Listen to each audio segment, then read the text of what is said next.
नमस्कार। शिशु की छाती में कफ जम जाता है तो बच्चों को बड़ी तकलीफ़ होती है। छोटे बच्चों के ये कफ कब जमता है, ये ठंड लगने से या जो बोतल में दूध ठंडा बार बार पिलाते हैं तो उन बच्चों के भी छाती में कफ जम जाता है। तो इसके लिए बंगला पान का रस 1 चम्मच, अदरक का रस 1 चम्मच निकालकर उसमें 2 चम्मच शहद मिलाकर दवा बना लें और आधा चम्मच की मात्रा में बच्चे को दें। देते ही बच्चे को उल्टी होंगी और स्पंज जैसा कफ निकलेगा।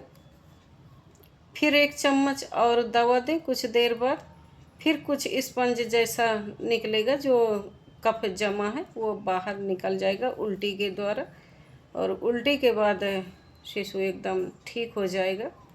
उल्टी करे तो घबराए नहीं, क्योंकि कफ अंदर जमा है तो वो कफ बाहर निकलेगा। आप करें और लाभ लें। वीडियो अच्छी लगी हो तो सब्सक्राइब करें, लाइक करें, शेयर करें। हाँ, और जिनको फ़ायदा हो कमेंट में अवश्य बताएं।